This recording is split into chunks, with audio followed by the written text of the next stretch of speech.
You are invited to a roasting tonight, a roast of a group of polygamy groups. Stay tuned as we crank up the temperature on this roast and their hypocrisy next on Polygamy. What love is this?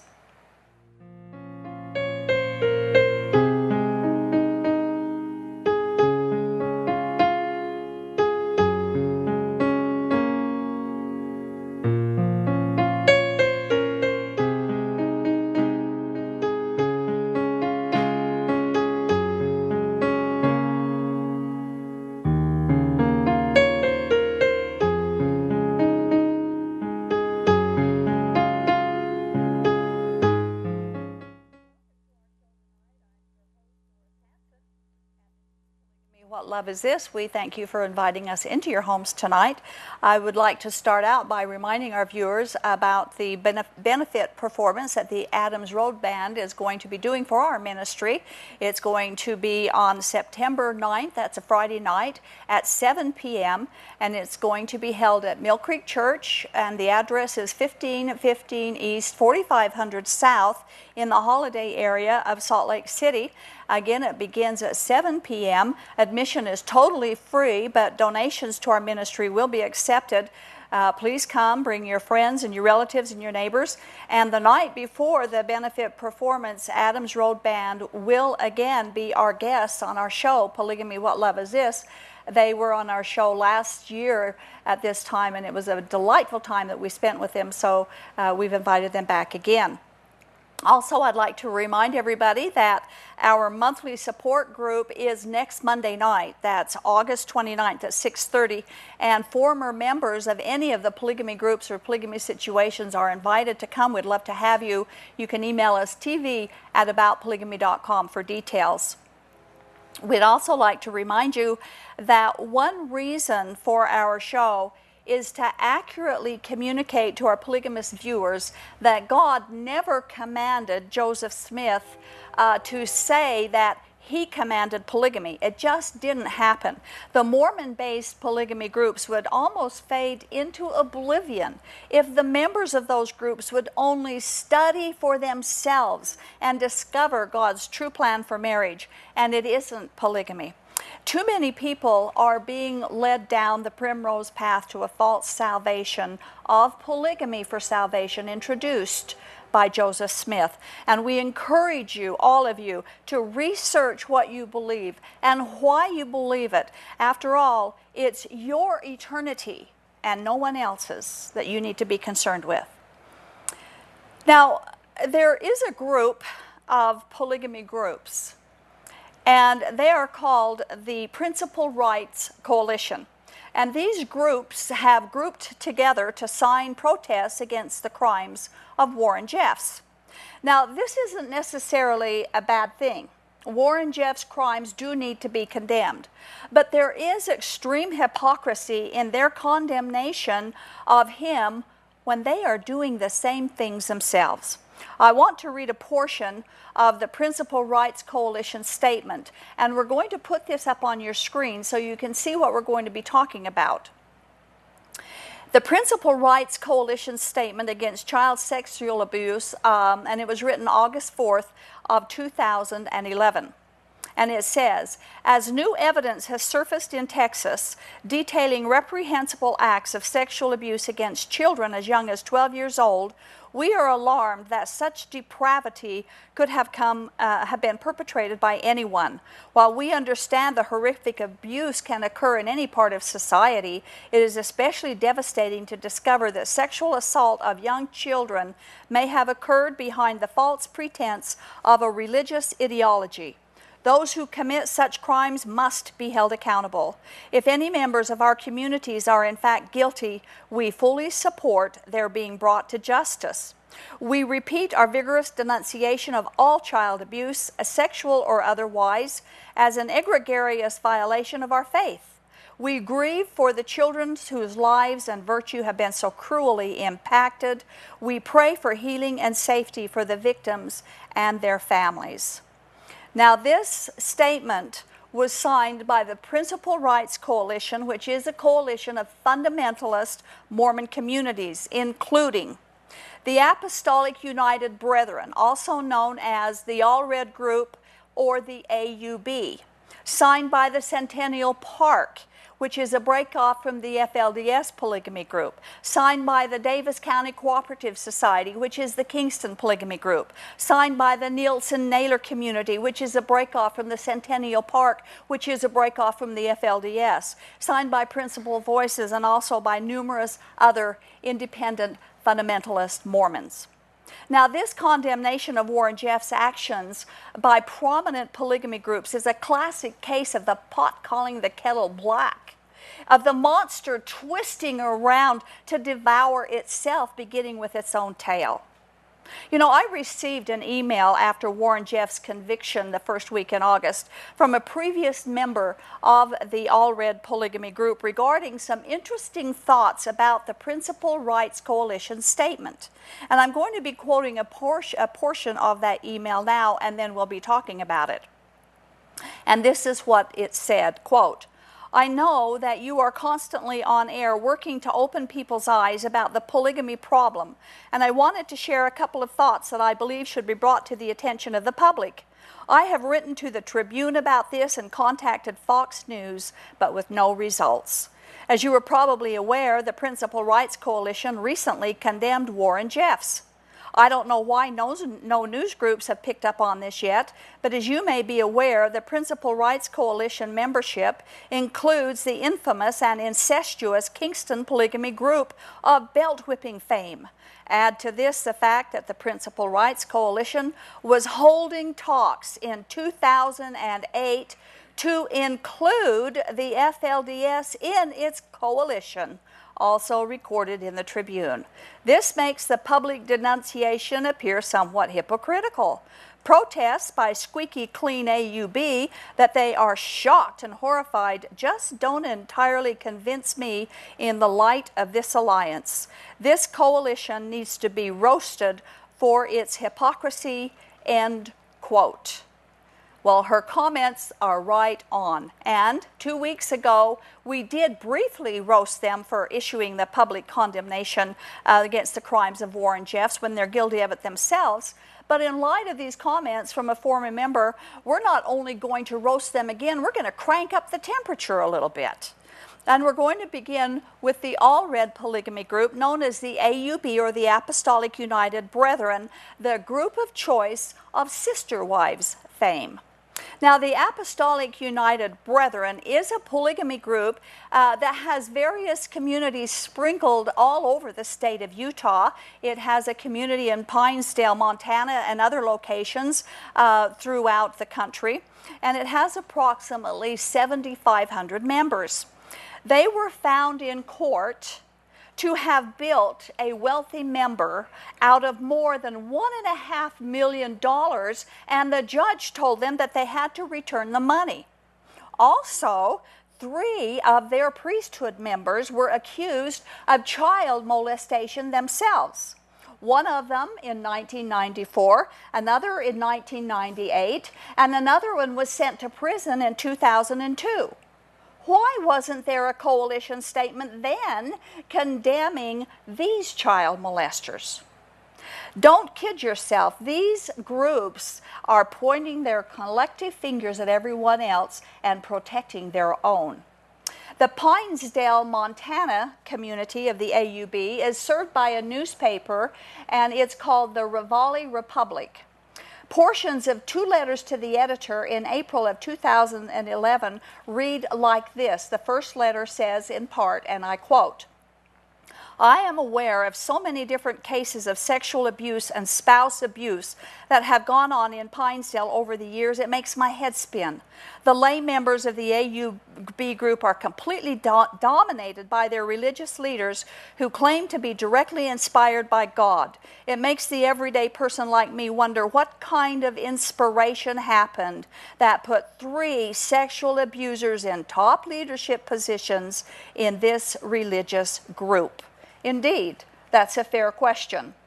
And the second letter reads in part like this, quote, I also grew up in Pinesdale and was a part of it for 30 years. There are a lot of good people in the community as well as my family whom I enjoy visiting. Having said that, there are a lot of wolves in sheep's clothing. You and I both know to prove such an allegation will never happen because of the closed society. People of these communities don't want the rest of the world to get involved. Second cousins of a certain man have been found guilty of abuse of their sisters, full and half, as well as nieces. There's a like situation that has gone on in Rocky Ridge, which is another AUB community in Utah. Nothing can be proved, though, and yet it's quietly talked about. Somebody has abused these kids, and they need to be rooted out. One of the respected members of the community had a wife who was sleeping with her son from a previous marriage. Surprise! She was the daughter of a former apostle who is now serving prison time for child molesting. It's a vicious circle that needs to be broken. To say it doesn't happen doesn't make it go away, end quote. Now, you can find out more by going to the website, rivalirepublic.com. It's a long website and probably too difficult to write it down if we put it up on the screen. But you can email me, tv@aboutpolygamy.com. I'd be happy to send you the links to any of what we're talking about tonight. But you can go to rivalirepublic.com and find this information. You know, polygamy groups defend these actions very frequently with the remark, well, this happens in all segments of society, and indeed it does. But that doesn't excuse their behavior. They think it does, but it doesn't. In fact, it only serves to prove that God is not the author of polygamy, a spiritual doctrine that is supposed to make people righteous, but instead is doing just the opposite. It attracts crime. It incubates child molesters. It produces sexual abuse and abusers. No doctrine from a holy God produces these types of crimes. God is not the author of polygamy. And we've said this before and we'll say it now again. You will not find anywhere in the Bible an example of a modern day polygamy group, their doctrine, their behavior, their salvation dogma. It's not anywhere in the Bible, and yet they say that the Bible supports it, and it does not. Rebecca Kimball from the AUB, and who was on our show on July 7th, states the following. The AUB sent child brides out in every direction. My sisters Irene and Irma were 15 and 16 years old when they were married by AUB priesthood. Irma stayed in the AUB. Irene went into the LeBaron group, and I married into the FLDS at age 15. My birth certificate is a fraud. My sister Karen married at age 14 into the FLDS, and all of the above brides were born to Owen Allred's sisters. Owen Allred was the leader of the AUB until he died. My sister Norma married at 15 years old. Owen's daughter, my cousin, married at 14 years old. And Elle Jessup's daughter married Dr. Rulon Allred at age 15. Now, Dr. Rulon Allred was also the leader of the group before Owen Allred. And they presume to display such self-righteous attitude by condemning Warren Jeffs. They're guilty of the same things. And don't forget that the Browns of Sister Wives fame, when they filed their lawsuit to decriminalize polygamy, their attorney said, and I quote, "The family seeks to live according to its deep-seated religious beliefs and faith." Well, they are part of the Allred group, a deep-seated, abusive, polygamist organization that has a proven history of corruption.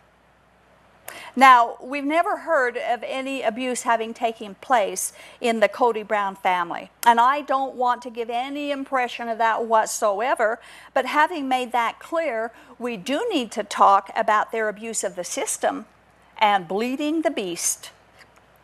The Browns have filed bankruptcy several times. And there's a question I'd like to ask Cody Brown. If you can't afford your families, don't you think you ought to back off a bit?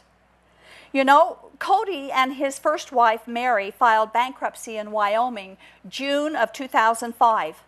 Christine Brown filed bankruptcy in Utah, March 2010, and records show she was receiving food stamps in 2009 and 2010 while they were doing their Sister Wives television show.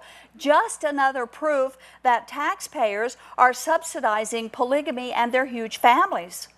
Janelle Brown filed for bankruptcy in Utah, October 1997. All this is public information, and I will forward to anyone in PDF format copies of the bankruptcy papers of each of these incidents.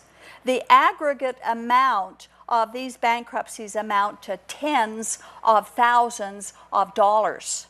They repeatedly claim religious faith as the reason for their lifestyles, always attempting to bring God into it.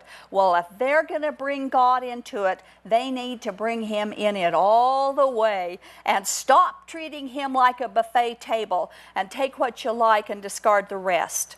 For instance, God's requirement about providing for your own family. 1 Timothy chapter 5, verse 8 says, "But if any provide not for his own, and especially for those of his own house, he has denied the faith and is worse than an infidel." That doesn't mean to cheat the government into providing for your family. And this applies to polygamists, not just monogamous.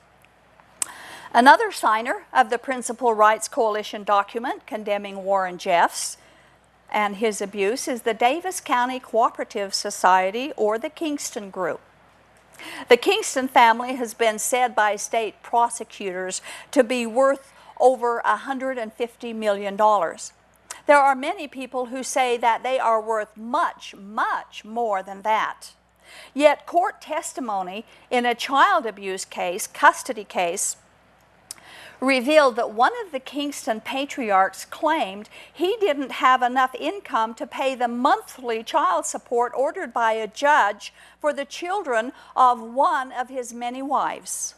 Another Kingston patriarch was convicted in 1999 of felony incest for taking his 16-year-old niece as his 15th wife. Daniel Kingston was found guilty of felony child abuse for whipping this 16-year-old daughter for running away from her polygamous and incestuous marriage as the 15th wife of her uncle. This uncle was ultimately found guilty of incest and served prison time. In 2003, another man in the Kingston clan pleaded guilty to third-degree felony incest for engaging in an illegal sexual relationship with a minor female who is his cousin. An investigation by the Salt Lake Tribune in 1999 revealed several instances of Kingston leaders marrying half-sisters, first cousins, uncles, nieces, and aunts as part of their religious beliefs. In light of all this evidence, they dare to exhibit such hypocrisy by condemning Warren Jeffs. The only difference is Jeffs had a tape recorder. And their incestuous and polygamous marriages are now generational, which is termed inbreeding. If the children of half-siblings marry children of half-siblings, and their kids marry cousins whose parents are also from incest, what kind of a genetic time bomb is just waiting to happen? The Kingston Group has also been found guilty of food stamp and welfare fraud, or bleeding the beast, as the saying goes. One teenage bride said in an interview, and we'll put this up on the screen, and this is what she said, quote, "Teenage brides from fundamentalist Mormon homes are often told, as she was, this is what the Heavenly Father wants, and they're at an age they can't run away because there is nowhere to go. There's no way out." Polygamy groups threaten their females with God's decree that polygamy is the only way to heaven. And that started with Joseph Smith when in Doctrine and Covenants 132 verse 54, Joseph Smith threatened Emma with God's destruction if she did not abide in this new and everlasting covenant called plural marriage. What a lie. And if you're in a polygamy group, God wants you to know that your salvation does not depend upon your polygamy. Jesus Christ is the Savior, not polygamy. And you need to check these things out for yourself completely and thoroughly. And I ask you, for those who know they should or have the opportunity and don't or won't check them out, why won't you? You have nothing to lose by checking them out. I want to give you some websites to check. To check on this information that I've just given you. And again, if you will email me, tv@polygamy.com, I will email back all of the websites that I've used to gather information for tonight. One of them is utahgothic.com. Another one is ruralwomen.net. Another one is rickross.com and polygamybooks.org. So email me for the information on these websites. Now, we're hearing a lot about decriminalization of polygamy these days. In fact, that's the court case that the Cody Brown family has filed in the federal court here in Utah a month or so ago. Decriminalization would be a huge mistake. They say that polygamous families should be able to live their belief without fear of arrest and prosecution because of their faith. They say decriminalization will give more freedom and less fear for abused members to come forward. That's another lie. Their abused wives and children will never feel safe coming forward. If polygamy is decriminalized, will they stop teaching that God requires polygamy for salvation? No, that's part of their doctrine. Are they going to stop teaching the kids from the cradle that they cannot reveal the secrets of their group? No. Secrecy will always be part of their doctrine. We are aware now of the sexual rape of these children. But what about the emotionally raped child? We rarely see or hear that problem being addressed. They grow up in seclusion in a group of people who systematically steal their childhood from them, who brainwash them from the government, about the government. They brainwash them about God. They brainwash them about society in general. Decriminalization will not stop the abuser. It will only give them more freedom to do what they do best, and that is to target and exert control over people more weak than they themselves are. Decriminalization is a smokescreen. Polygamous families are not currently being threatened for their lifestyle. Our Attorney General has publicly said several times that he would not go after polygamists, but only after the abuses in polygamy. When was the last time you saw a polygamous family taken to court in Utah because of polygamy? Tom Green was taken to court a few years back, but why? Well, because he was traveling the country, getting on television shows, bragging about his polygamous marriages, effectively wiping the collective faces of Utahns in their own ineffective laws. Tom Green was officially charged with 4 counts of bigamy, 1 count of criminal non-support, and 1 charge of child rape because of his polygamous marriage to a 13-year-old girl. The law is not, and for decades have not actively sought out polygamists for prosecution. And that in itself is a disgrace when we consider that polygamy is forever forbidden in the Utah State Constitution. It's a felony, but it is not and has not been targeted for prosecution. Frankly, polygamists are asking for the best of both worlds.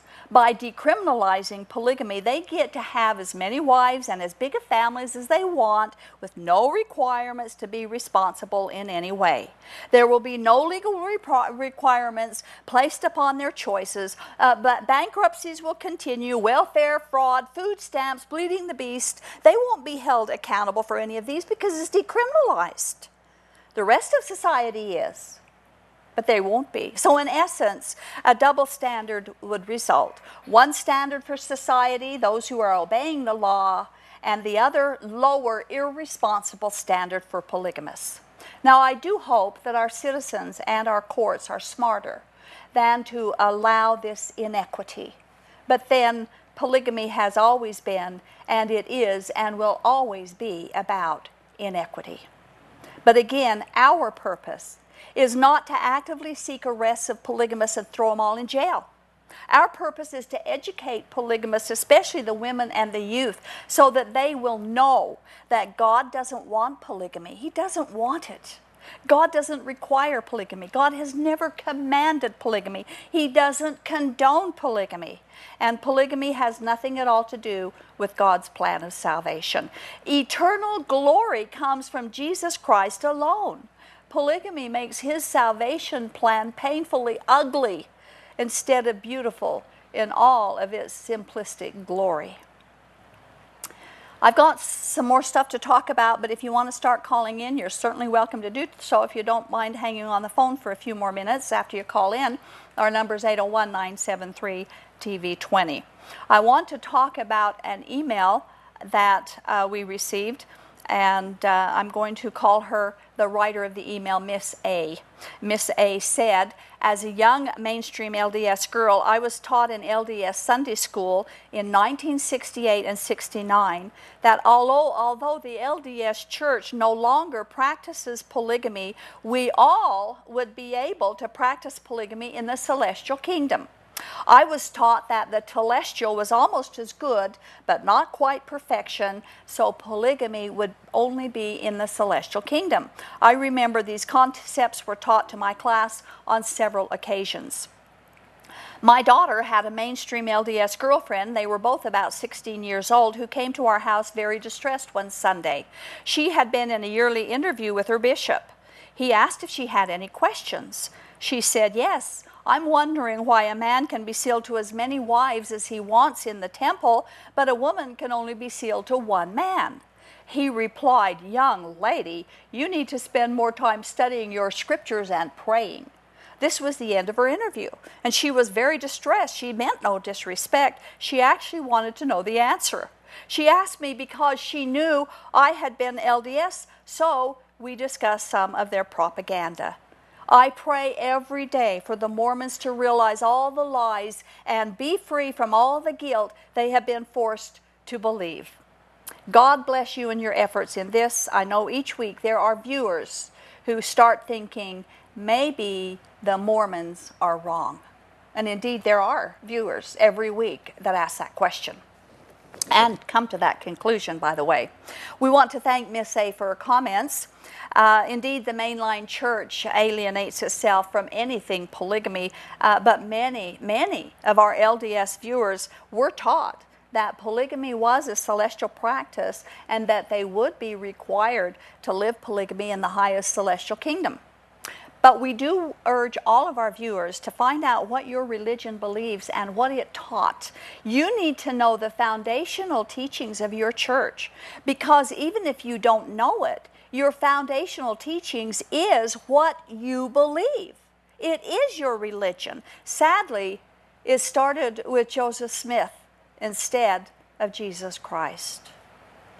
Despite the mainstream church alienating itself from all things polygamy, spiritual polygamy remains part of LDS doctrine. I gathered the following information from the website utlm.org, an excellent website for you to go to if you want to start doing your own research. It has all of the footnotes and the proof of their resources. But I want to discuss some of the things there about the spiritual, the subject of spiritual polygamy and its previous and current practice by Mormon leadership. The LDS church leaders allow a living man to be sealed to another woman after the death of his wife or after divorce. Obviously, this will necessitate polygamy in heaven. In 1897, LDS apostle Charles W. Penrose said, and I quote, In the case of a man marrying a wife in the everlasting covenant who dies while he continues in the flesh and marries another by the same divine law, each wife will come forth in her order and enter with him into his glory. Now that whole thing is nonsense. In fact, the people had taken the same question to Jesus about a woman who had been married to 7 different brothers whose wife would, and Jesus said, you guys are in error. There's no marriages in heaven. So are we going to believe Jesus or not? And also, Mr. Penrose says that this man is going to have his wives with him when he enters into his glory. 1 Corinthians 1:29 says, no flesh will glory in God's presence. So that's wrong as well. In October of 2007, at the funeral for the second wife of Howard W. Hunter, the 14th president of the LDS Church, an article in the Deseret News said that Gordon Hinckley affirmed the eternal nature of the marriage between Howard Hunter and his second wife, as well as Howard Hunter and his first wife. Hinckley said they were sealed for time and all eternity. Hinckley confirmed there that Hunter has 2 wives in heaven. Well, he really doesn't, but they think he does. And this was 2007, only 4 years ago. Another example of plural sealings is Apostle Russell M. Nelson's marriage in 2006. This would mean, according to LDS doctrine, that Nelson has 2 wives sealed to him for eternity. Joseph Fielding Smith, 10th president, remarried twice after the death of his first wife, and in his books, Doctrine of Salvation, volume 2, page 67, he remarked, my wives will be with me in eternity. Harold B. Lee, the 11th president, also remarried after his wife's death and was sealed to another woman who was looking forward to a polygamous relationship in heaven. In fact, he wrote a poem where he reflected that his second wife, Joan, would join his first wife, Fern, as his eternal wives, and this is his poem. Quote, my lovely wife Joan was sent to me, so Joan joins Fern, that 3 might be, more fitted for eternity. Oh, Heavenly Father, my thanks to thee. Once again, God is brought into that ungodly doctrine. After being widowed, Apostle Dallin Oaks remarried in the temple and believes he will be married eternally to both women. And in 2002, he commented on his second sealing, when I was 66, my wife died of cancer. 2 years later, I married the eternal companion who now stands at my side, hereby stating that his second marriage sealing was for eternity.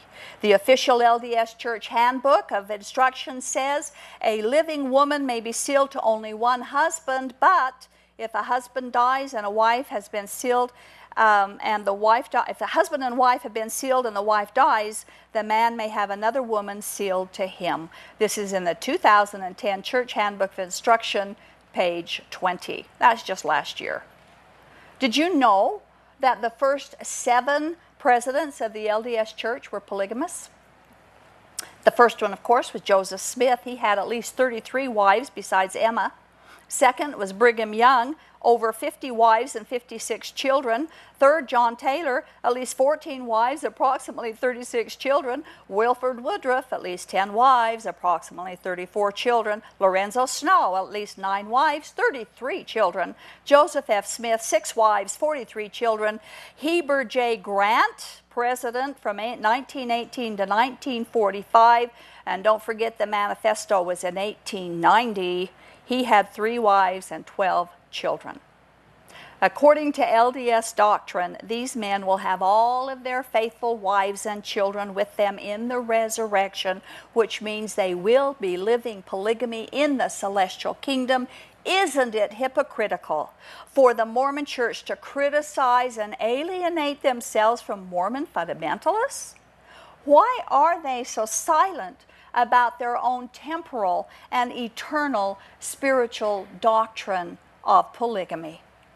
We're going to open up the telephone lines now. Our number is 801-973-TV20. That's 801-973-8820. Turn your television volume down when we answer the phone on the air. And remember, a two-way dialogue is required or else we will disconnect you.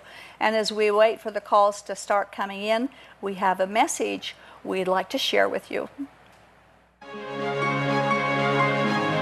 You are watching Polygamy, What Love Is This? Broadcasting live from Salt Lake City, Utah. This program is the broadcast outreach of a Shield and Refuge ministry. Shield and Refuge is a point of first contact for Mormon fundamentalists who question the doctrines of the religion or who are actively seeking for an opportunity to escape the polygamist lifestyle. Examining the claims of fundamentalist doctrine against the backdrop of biblical truth is central to our efforts. We invite you to contact us. Call toll-free at 877-425-9993 or email us at tv@aboutpolygamy.com. You are welcome to join us in our monthly support group, Life After Polygamy, where you can meet others like yourself who are searching for answers about polygamy and Mormon fundamentalism. We meet monthly in the Salt Lake City area. For more details about time and place, call us toll-free at 877-425-9993 or email us at tv@aboutpolygamy.com. We want you to know that we've made available to you some outstanding resources free of charge. You will find them at our website, www.whatloveisthis.tv. There you will find the DVD, Lifting the Veil of Polygamy, which documents the real-life stories told firsthand of those who were lifted out of the culture of polygamy through the power and love of Jesus Christ. Also, free of charge to you is the booklet, Is Polygamy Biblical? It explores plural marriage in the context of God's Word and answers questions like, did God ever command polygamy? Is it part of God's plan? While you are at our website, make sure to take advantage of the archived episodes of this program, which can stream on demand directly to your computer. There are more than 100 shows to choose from. And if someone you know is unable to view this program via live broadcast, recommend that they visit this same website every Thursday at 8 p.m. Mountain Time to watch this show through live streaming video. Simply follow the links to the live streaming video page. If you are watching live tonight, we invite you to call us as we open our phone lines. The number is 801-973-TV20. That's 801-973-8820. Now, back to Polygamy, What Love Is This? With our host, Doris Hanson. Welcome back to the show. We want to thank you for watching our show tonight, Polygamy, What Love Is This? And we are talking about the inequities and the hypocrisies of people complaining about polygamy when they themselves are doing the same things in their own groups.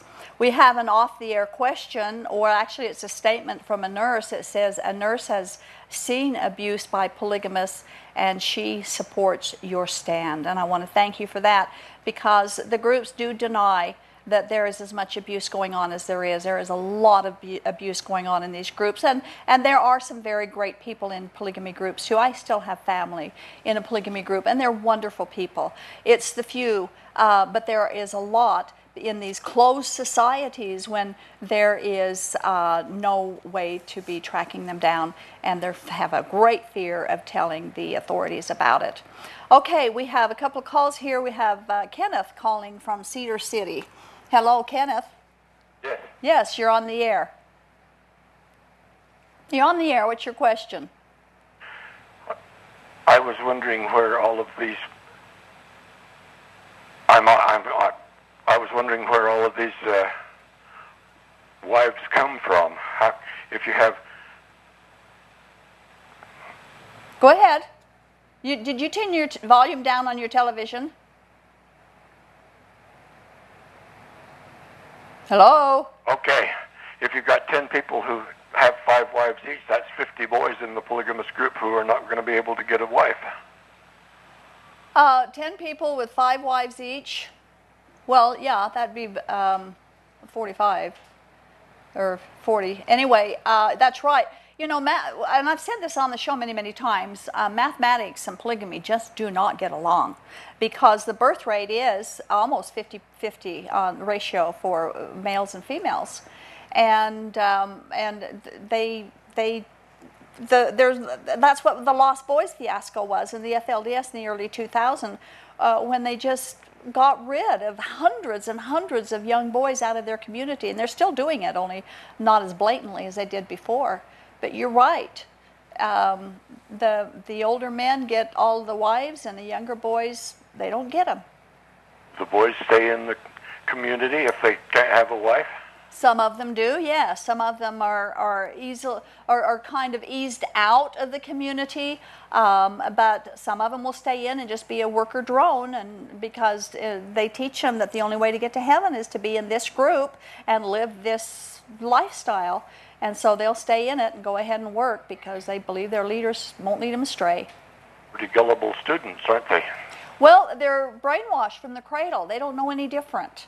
You know, when you're raised in a community where you don't have contact or very little contact with the outside world, and sometimes no contact, what else do you know? And that's what we want to do. We want them to know. We want to educate them to know that the outside world isn't what they've been taught it is, and that God doesn't require what they've been taught He requires.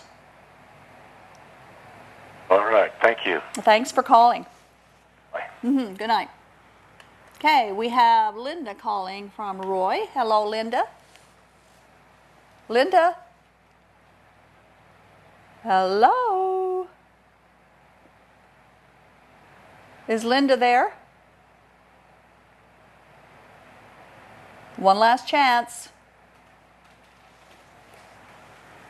I guess she isn't there. Sounds like maybe she hung up. I have a couple of questions I'd like to pose to our viewers.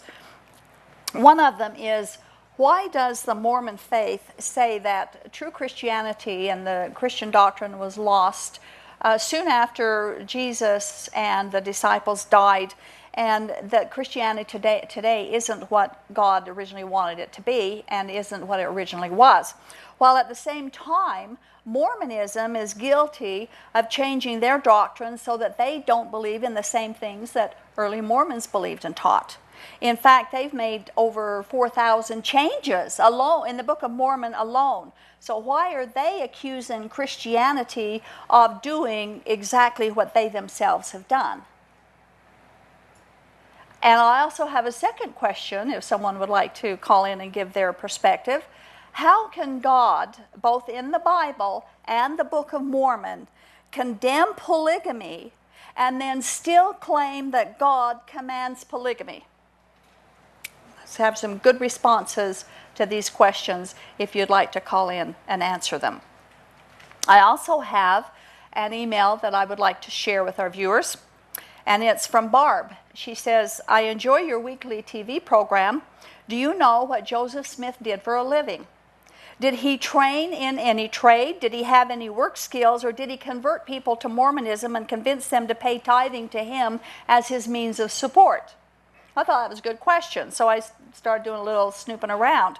In my research, I found that as a boy, Joseph Smith worked on his father's farm. He hunted and he fished, and he took odd jobs. In fact, one of the odd jobs he took, oddly enough, was in public events where he sold cake and beer. As he grew older, he grew up treasure seeking. He was associated with Josiah Stoll and with Joseph Knight Sr. in the practice of divination. And that practice, by the way, is condemned in the Bible. He did this by looking into stone and crystal. At one point, he took a well-digging job to earn money to buy a chest that would lock so that he could store the golden plates in it. And he was penniless when he wanted to publish the Book of Mormon, so he enlisted Martin Harris to invest in the project. Obviously, Joseph Smith wasn't earning much of an income during his early years. The money that Martin Harris gave him not only paid for the Book of Mormon to be published, but it also paid off Joseph Smith's debts, which he was in debt, and he allowed him enough extra money left over so he could move to Harmony, Pennsylvania. So it appears that Joseph Smith did depend upon others for his personal support and living expenses. I cannot find evidence that he worked in any regular employment. Now, if any of our viewers has more information that they can validate, we would love to hear from you. Okay, it looks like we have Linda calling from Roy. Hello, Linda. Linda. This is Keziah. This is Keziah. Well, it's good to hear from you. I don't know what's gone on here, but your name's not on the screen. Keziah, how are you? Yeah. Hey, Doris. Yes. Hello? Doing good. I sure appreciate you. Well, thank you. Keziah is going to be on our show October, what's the date? Mid to late October. Keziah is going to be on our show. She's got a heck of a story to tell, and I'm looking forward to having you on the show, Keziah. Hello? Well, thank you. I'm ribbing up for it. Well, I'm sure it's going to be a treat for all of us. We're looking forward to it. Yeah. Okay. Thanks for calling. Okay. Here's the only comment that I want to say. Okay.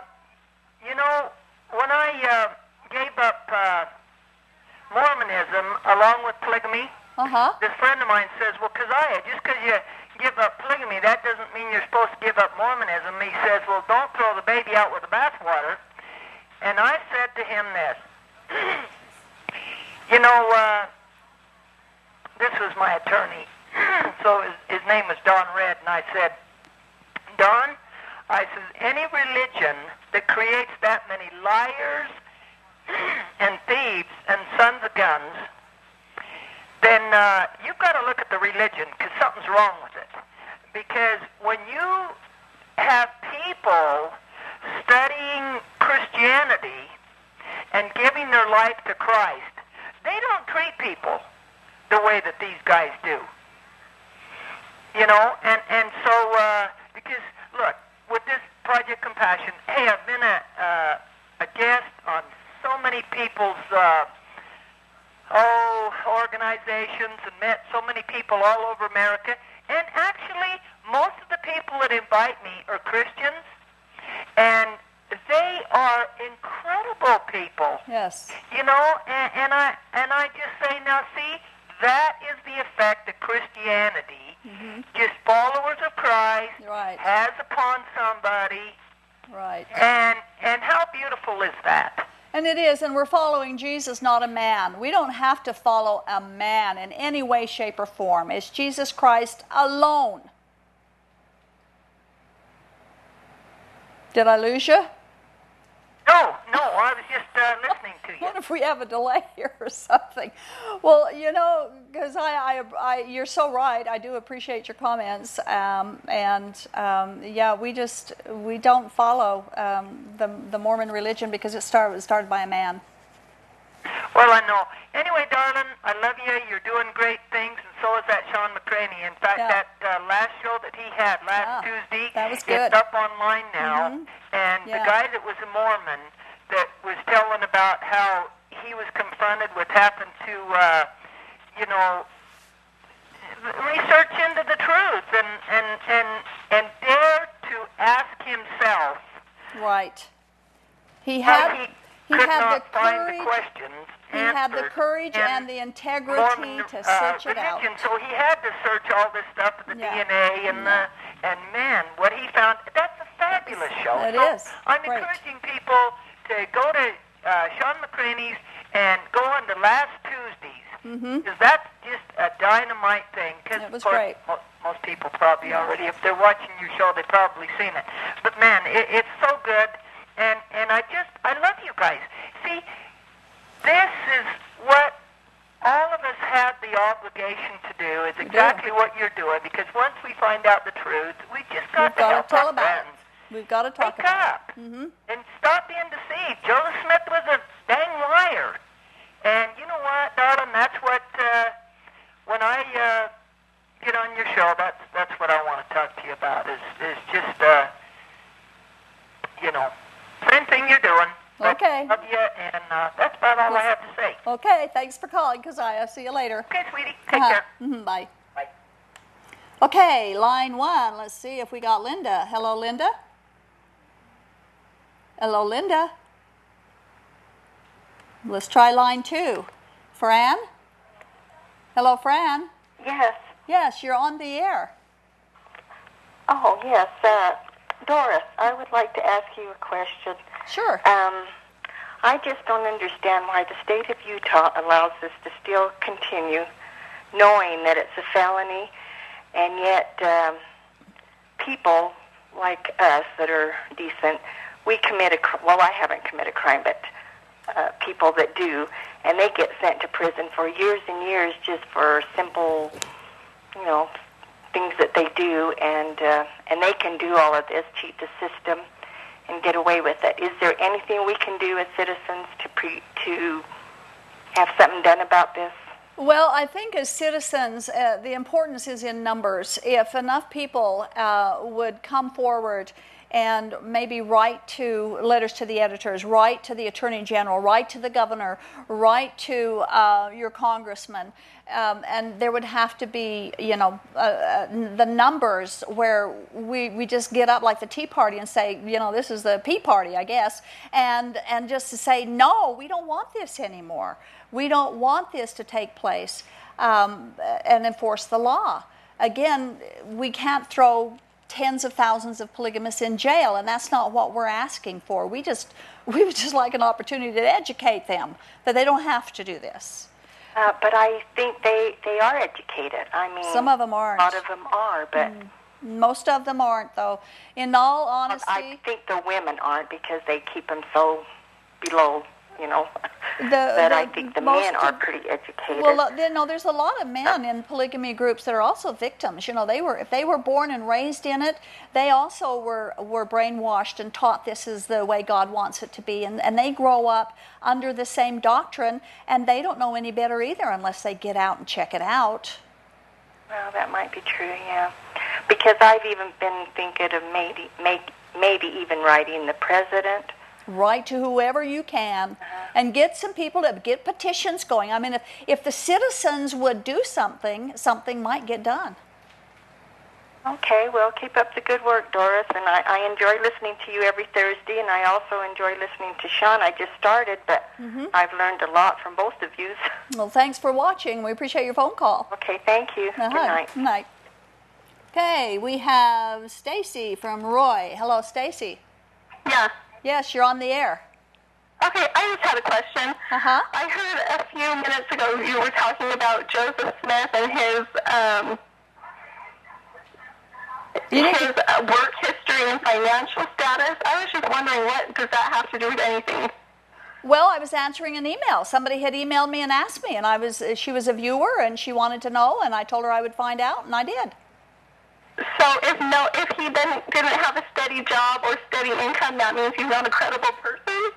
Well, it just adds up, all of the things that we learn about him and his early history, it all adds up to give us kind of like a resume of what kind of a person he was, what his character was like, what kind of a person he was. Do you want to tell us your work history and financial status then, so we can know what kind of a person you are? Well, you know what? I am not coming out and saying that God told me to start a new religion and that all the other religions on the planet was wrong, and that Lucifer and Satan are brothers, and that there's multiple gods, and that it takes a certain kind of work to do salvation, and that you need to follow me to get to heaven. I'm not doing that. You are on television expecting lots of people to believe what you're saying. I'm expecting people to check out what I'm saying, not believe me. For heaven's sakes, check out everything I say. Check out what your prophet says. Check out what your leader says. Check out what Joseph Smith says. How do you know what religion I follow? I'm not saying anything about you. I'm talking about the people that are watching. I'm telling them to check out what you believe. That's all you've heard me say tonight.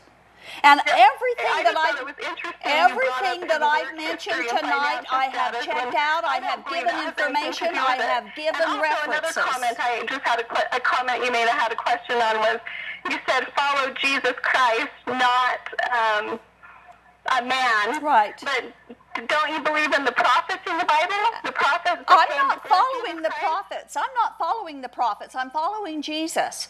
Jeremiah was a prophet of God, but I'm not following him. In the Bible? I don't believe in them. I believe that the Word of God is the Bible and that they wrote down what God told them to write, but I don't believe in the prophets. No, I believe in Jesus. I have another call. You don't believe the Bible then? Of course I do. I didn't say that. Don't twist my words. Well, I know, but you're twisting your own words. No, the Bible, what the no. prophets You asked said me. are You about asked Jesus me. Christ. You so asked. How can you believe in the Bible without believing in the prophets? You know what? We're getting it to the end of the show. I've got one more caller. I'm going to answer that call. If you want to talk to me, you can email me, tv@aboutpolygamy.com. I'd be happy to discuss this. Okay, very quickly, line 3, Tyson and Sandy. Hello, Tyson. Oh, hi. Hi, you're on the air. Can you do this quickly? Yeah, terrific. You know, I'm an LDS guy, but I've actually been having a lot of challenges with the doctrine as well as like the history of the church. Mm-hmm. I was wondering if you had any knowledge and could maybe shed some light for me on those spiritual wives that Joseph Smith was taking. You know, which is basically a polygamy of women that are already married to other men. Yes, and that has really been messing with my head. He had 11. He had 34, at least 34 wives. 11 of them were women who were already married and living with living husbands. Okay. And they weren't just spiritual. Although there were hundreds of women that got sealed to him after he died. I think he's got 200 or 300 women that were sealed to him. But the biggest thing I have an issue with is, you know, because I'm trying to understand things. I'm looking at it going, if he came to me and said he wanted to be married to my wife, also I'm going to be really pissed. I'm going to go from, hey, I'm feeling like this is pretty good, to the point I'm like really, really upset. You know? Yeah, but they say everything the prophet did was right, and I've got to hang up now because we're going to be on the show. But thanks for your call. Okay, all right, thank you. Mm-hmm. Good night. And thanks everybody for your phone calls. My closing comments is around Acts 15, verse 11, where it says, we believe it is through the grace of our Lord Jesus Christ that we're saved. And if you believe in anything else for eternal life, you're going to miss grace and you'll miss heaven. Now, many people say that's too simple. That's too easy. Yes, it took man's to complicate with his false doctrine what God made so simple. In fact, God has made it so simple that no one will have any excuse for not doing it. All of us are in the same condition. We are sinners before God, and He doesn't see the difference in quantity or in greater or lesser sins. He sees us as sinners, period. He doesn't see us as Mormon or non-Mormon sinners or polygamous sinners. He sees us all equally as sinners, and we all equally need His salvation, and it is equally given to all exactly the same way. Eternal life is not in any church or group, but in Jesus Christ alone without church. God is not confined to being a group God. He's a personal God. He's a personal Savior. And we come to Him based on and only on Jesus Christ and His righteousness, not on any merit of our own. It's impossible to attain personal righteousness. And so we must be righteous to go to heaven. So God's plan is for us to be given the righteousness of Jesus Christ in exchange for Him taking away all of our sins. If we trust in Him alone for the full and final and complete salvation of our souls. But if we try to attain righteousness, we're practicing self-righteousness, and Jesus will reject it. So throw in the towel, stop trying, because trying results in self-righteousness, and just trust that Jesus has already done for you all that you need to do. He'll save you if you'll just reach out to Him in childlike faith and trust, and based on His merits, not yours. How great of a salvation is that? Good night.